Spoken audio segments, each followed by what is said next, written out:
हाल ही में हुए विधानसभा चुनावों और उसमें भारतीय जनता पार्टी की 3 हिंदी भाषी राज्यों में शानदार जीत के बाद क्या कांग्रेस हार से सबक लेगी?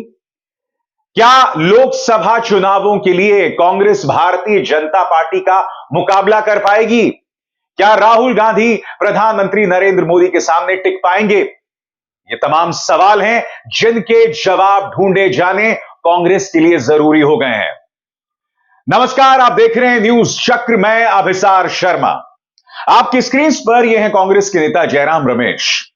जयराम रमेश ने 20 साल पहले की एक घटना की याद दिलाई है। अपने इस बयान में जयराम रमेश यह कह रहे हैं कि 20 साल पहले भी हम सभी राज्य हार गए थे, मगर बावजूद उसके बाद जो लोकसभा के चुनाव हुए उसमें हमें शानदार जीत मिली। जयराम रमेश की याददाश्त में थोड़ी सी दुरुस्त करा दूं। उस वक्त यानी कि 20 साल पहले जब आप तमाम राज्य हार गए थे और फिर लोकसभा का चुनाव जीते थे, उस वक्त अटल बिहारी वाजपेयी देश के प्रधानमंत्री होते थे। उस वक्त विपक्ष के खिलाफ एजेंसीज का इस्तेमाल नहीं होता था। उस वक्त मीडिया सत्ता से सवाल किया करती थी। अब का भारत बदल गया है और इस वक्त आपका सामना इन दो चेहरों से है, देश के प्रधानमंत्री नरेंद्र मोदी और उनके खास राजनीतिक सिपहसलार अमित शाह। आपका सामना इन दो लोगों से है जयराम रमेश, और आपका सामना है बीजेपी के साम दाम दंड भेद, उनकी एजेंसीज, उनका मीडिया, उनका प्रचार तंत्र। मुगालते में मत रहिए, लाला लैंड में मत रहिए और मुंगेरी लाल के सपने तो कतई मत देखिए। यही दिक्कत है कांग्रेस के साथ दोस्तों। ये लोग अब भी 20 साल पहले की बात कर रहे हैं, जबकि भविष्य में जो चुनौतियां दिख रही हैं उससे पूरी तरह से अनभिज्ञ हैं। बड़ा सवाल यह कि जिन 3 राज्यों में कांग्रेस को हार का सामना करना पड़ा है, कि क्या कांग्रेस उस पर आत्ममंथन करने को तैयार है? आपकी स्क्रीन पर कमलनाथ। याद कीजिए दोस्तों, कुछ दिनों पहले मानकर चला जा रहा था कि मध्य प्रदेश में बहुत ही आसानी से कांग्रेस को जीत मिल जाएगी, मगर पिछले कुछ दिनों में एक और चीज हो रही थी। सबसे पहली बात, दिग्विजय सिंह, इन्होंने चंबल के इलाकों में और उन तमाम इलाकों में जिसका जिम्मा इन्हें दिया गया था, जो टिकट वितरण किया उसमें जबरदस्त असंतोष हुआ। अपने पसंदीदा लोगों को इन्होंने टिकट्स दिए। बड़ा सवाल ये, वो दिग्विजय सिंह जो मध्य प्रदेश के चुनावों में हिंदू मुस्लिम की बात कर रहे थे, पीएफआई की बात कर रहे थे, प्रतिबंधित संगठन पीएफआई की बात कर रहे थे, यानी कि चुनावों को मुद्दों से जुदा कर रहे थे, क्या उन पर कोई कार्रवाई होगी? क्या कांग्रेस दिग्विजय सिंह सरीखे नेताओं से निजात पाएगी? सबसे बड़ी बात, आपकी स्क्रीन पर कमलनाथ, और कमलनाथ दिग्विजय दोनों में एक समानता है, इन दोनों में पुत्र मोह है। एक के पुत्र हैं नकुलनाथ जो कि छिंदवाड़ा से सांसद है, और एक के पुत्र हैं जयवर्धन सिंह, और ये दोनों ही अपने पुत्रों को भविष्य का चीफ मिनिस्टर देखना चाहते हैं। यह बात अलग है कि खुद कोई चुनाव नहीं जीत पा रहे हैं। मैं आज एक सवाल पूछना चाहता हूं। खुद कांग्रेस जानती है कि आखिरी कुछ दिनों में कमलनाथ ने सहयोग देना बंद कर दिया था कांग्रेस को। बात वहां नहीं रुकती, उन्होंने कांग्रेस आला कमान की बातें भी सुननी बंद कर दी थी। उन्हें एक अहंकारी नेता के तौर पर देखा जा रहा था। सबसे बड़ी बात, क्या कमलनाथ जैसे नेताओं पर कोई कार्रवाई होगी? वो कमलनाथ जो बागेश्वर धाम के सामने सिर झुका रहे थे, यानी कि चुनाव को मुद्दों से भटकने की इन्होंने कई वजह दी। वो कमलनाथ जो अपने सहयोगियों के बारे में अनर्गल बयान दे रहे थे। याद है आपको, जब समाजवादी पार्टी के साथ कांग्रेस का तनाव बढ़ गया था, तब इन्हीं मान्यवर कमलनाथ ने कहा था, कौन है अखिलेश वखिलेश? किस बात का अहंकार? 3 राज्य रह गए हैं आपके पास, सिर्फ 3 राज्य, और भाजपा के पास 12 राज्य हैं जिस पर वो खुद राज कर रही है। किस बात का अहंकार दिखाते हैं पार्टी के नेता? और कमलनाथ तो किस बात का अहंकार दिखाते हैं? कमलनाथ गोदी मीडिया के पत्रकारों को इंटरव्यूज दे रहे थे, जबकि इंडिया गठबंधन ने यह फैसला किया था कि इंटरव्यूज नहीं दिए जाएंगे, मगर बावजूद उसके कमलनाथ ये कर रहे थे। क्या कमलनाथ कांग्रेस से संन्यास लेंगे, राजनीति से संन्यास लेंगे? क्या राहुल गांधी या कांग्रेस आलाकमान मल्लिकार्जुन खड़गे हिम्मत दिखाएगी मध्य प्रदेश, राजस्थान और छत्तीसगढ़ में अपने नेताओं और उनकी नाकामियों पर कार्रवाई करने को लेकर? आखिर राजस्थान के चुनावों में सचिन पायलट क्यों कोप भवन में बैठे हुए थे? क्योंकि राहुल गांधी ने कोशिश की थी सचिन पायलट और अशोक गहलोत को साथ लाने की, मगर उसका कोई असर नहीं पड़ा, क्योंकि सचिन पायलट चुनाव प्रचार के लिए बहुत कम निकले। उन्हें कहीं ना कहीं एक युवा नेता के तौर पर सामने निकलना था, एक्टिव होकर सामने निकलना था, मगर हर राज्य में कांग्रेस दो फाड़ दिखाई दी।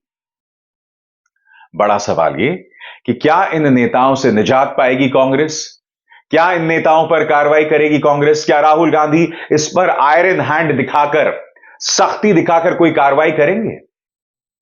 अभी भी आप जानते हैं कांग्रेस की क्या हालत है। वो दो कहावतें हैं ना हिंदी की, भागते भूत की लंगोटी सही और डूबते को तिनके का सहारा। इनके समर्थक क्या कर रहे हैं मैं आपको बताता हूं। इनके समर्थक आंकड़े दिखा रहे हैं कि देखो वोटों के लिहाज से हमें भाजपा से ज्यादा वोट्स मिले हैं। वो ये भी कह रहे हैं कि देखिए हम में और भाजपा में वोट प्रतिशत को लेकर बहुत ज्यादा अंतर नहीं है। अरे भाई, बड़े बूढ़े कह गए हैं जो जीता वही सिकंदर। आपकी हालत बहुत हास्यास्पद हो गई है। आप देश के साथ नाइंसाफी कर रहे हैं, क्योंकि यह देश एक बेहतरीन ऑपोजिशन डिजर्व करता है। आपको अपने अहंकार के सिंहासन से उतरना पड़ेगा। मैं आपको बतलाना चाहूंगा, कांग्रेस के नेता हैं विजय थोताटिल, उनका एक ट्वीट देखिए। वो कहते हैं कि कांग्रेस को कुल वोट मिले 4,90,69,000 चारों राज्यों में, और भाजपा को मिले 4,81,29,325। और फिर वो सभी राज्यों का हवाला देते हैं। वो मध्य प्रदेश की बात करते हैं, वो राजस्थान की बात करते हैं, तेलंगाना की बात करते हैं, छत्तीसगढ़ की बात करते हैं, और फिर सभी राज्यों की वोट प्रतिशत की भी बात करते हैं। और बात यहां नहीं रुकती दोस्तों, कांग्रेस का प्रचार तंत्र इस आंकड़े को भी वायरल कर रहा है। इसमें वो लोग कह रहे हैं कि छत्तीसगढ़ में भाजपा को 72 लाख वोट मिले, कांग्रेस को 66 लाख। राजस्थान में भाजपा को 1,65,00,000, कांग्रेस को मिले 1,56,00,000। मध्य प्रदेश में भाजपा को मिले 2,11,00,000, कांग्रेस को मिले 1,75,00,000। तेलंगाना में कांग्रेस को 52 लाख, बीजेपी को मिले 32 लाख। इन आंकड़ों को बतलाने की क्या वजह है? इन आंकड़ों को यह बतलाने की जरूरत है कि देखिए साहब, बहुत ज्यादा अंतर नहीं है हमने और भाजपा में। वो कह रहे हैं कि हमने अपना वोट शेयर बरकरार रखा है। तो मैं आपके इस मुंगेरी लाल के सपनों की लड़ी को तोड़ दूं। जिन राज्यों में दो तरफा मुकाबला होता है, तो दूसरी पार्टी को अमूमन 40% वोट ही मिलते हैं। जब दो राज्यों में सिर्फ दो पार्टियां होती हैं, तो इसी तरह का ध्रुवीकरण होता है। इसमें आपने कोई बहुत महान काम नहीं किया है। आपको अभी आत्ममंथन करना पड़ेगा कि आपको हार का सामना क्यों करना पड़ा है।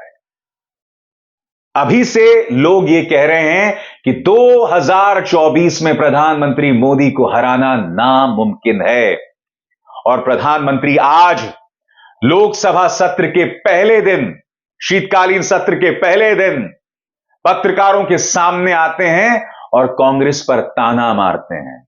सुनिए उन्होंने क्या ताना मारा, सुनते हैं। हालांकि प्रधानमंत्री को भी बात समझनी पड़ेगी कि अगर आप संसद की शीतकालीन सत्र में एथिक्स कमेटी की रिपोर्ट रखेंगे महुआ मोइत्रा के खिलाफ, तो जाहिर सी बात है विपक्ष उसका विरोध करेगा। अगर आप लोकसभा राज्यसभा में बगैर बहस कराए मुद्दे पारित करवा देंगे, तो विपक्ष वो सवाल उठाएगा। अगर लोकसभा अध्यक्ष और राज्यसभा के सभापति सत्तारूढ़ भाजपा के पक्ष में पक्षपात करेंगे, तो विपक्ष सवाल उठाएगा। मगर जो मैं आपको बतलाने की बात कर रहा हूं वो क्या है दोस्तों, 2024 के लिए कांग्रेस का रास्ता बहुत मुश्किल हो गया है। राहुल गांधी की चुनौती और भी मुश्किल हो गई है। और इंडिया गठबंधन में अब तमाम जो नेता हैं वो ताने मार रहे हैं। समाजवादी पार्टी तो कह ही रही है, समाजवादी पार्टी कह रही है कि भैया मध्य प्रदेश में आप इसलिए हारे क्योंकि आपने अखिलेश यादव को कहा था आप अखिलेश वखिलेश हैं। टीएमसी के नेता कुणाल घोष ने कांग्रेस पर ताना मारते हुए कहा है कि यह जमींदारी सोच को त्यागना पड़ेगा। केसी त्यागी, जो कि बिहार में जनता दल यूनाइटेड के नेता हैं, उनका बयान भी सामने आया है। उन्होंने कहा है कि इन चुनावों ने साबित कर दिया है कि कांग्रेस भाजपा का मुकाबला नहीं कर सकती, यानी कि इंडिया गठबंधन में सुगबुगाहट शुरू हो गई है। यह कहा जा रहा है कि आप हर सीट से चुनाव मत लड़िए, आप सिर्फ उन सीटों से चुनाव लड़िए जहां आप भाजपा को चुनौती दे सकते हैं। बाकी राज्यों में आप जूनियर पार्टनर की तरह बर्ताव कीजिए। आप हालात को पेचीदा मत कीजिए। मगर बड़ा सवाल कि क्या कांग्रेस ये सुनेगी? और उससे भी बड़ा सवाल, क्या कांग्रेस आला कमान अपने पार्टी के नेताओं पर कार्रवाई करेगी जिनकी वजह से इन्हें इन राज्यों में, 3 राज्यों में हार का सामना करना पड़ा? लगभग हर राज्य में पार्टी दो फाड़ है। साफ तौर पर दिखाई दे रहा है कि कुछ राज्यों में कुछ बुजुर्ग नेताओं का जो अहंकार है वो पार्टी को ले डूब रहा है। क्या कांग्रेस आला कमान, जिसमें सोनिया गांधी हैं, प्रियंका गांधी वाड्रा हैं, राहुल गांधी हैं, मल्लिकार्जुन खड़गे हैं, क्या वो अपनी कुंभकर्णी नींद से जागेंगे? सवाल है, बहुत अहम सवाल है, क्योंकि ये मुद्दे मैं आपके सामने इसलिए रख रहा हूं क्योंकि इस देश को जरूरत है एक मजबूत विपक्ष की। कांग्रेस को कहीं ना कहीं सीखना होगा ममता बनर्जी से, तेजस्वी यादव से, अरविंद केजरीवाल से कि भाजपा से कैसे मुकाबला किया जाता है, प्रचार का जवाब कैसे दिया जाता है, अगर आप मुद्दे उठा रहे हैं तो उसकी जमीन कैसे तैयार की जाती है। आज आप हार गए हैं। ईवीएम्स पर दोष मढ़ना, वोट शेयर की बात करना, यह सब बहुत आसान है, मगर हकीकत यह है दोस्तों, जो जीतता है उसी के सिर पर सरताज होता है। जो दूसरे नंबर पर आता है इतिहास में उसे याद नहीं किया जाता। मगर जो अहम सवाल यहां पर पैदा हो रहा है कि आने वाले दिनों में इस मुकाबले का क्या होगा। प्रधानमंत्री नरेंद्र मोदी बनाम राहुल गांधी, क्योंकि अगर इन चुनावों में कांग्रेस को जीत मिल जाती तो यह मुकाबला और दिलचस्प हो जाता, मगर अब भाजपा साम दाम दंड भेद से हमला करने वाली है। एजेंसीज और उग्र हो जाएंगी विपक्ष के नेताओं के खिलाफ, और बात वहां नहीं रुकने वाली है। आने वाले दिनों में राम मंदिर का उद्घाटन है।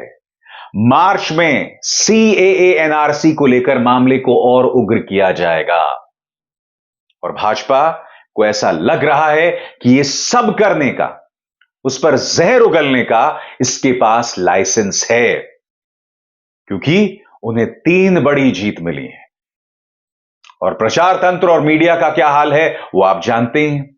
आप जानते हैं, कल एक वीडियो वायरल हो रहा था जिसमें एक बहुत बड़े न्यूज चैनल का एक रिपोर्टर भाजपा की जीत पर सड़क पर नाच रहा था। मैं मजाक नहीं कर रहा हूं दोस्तों।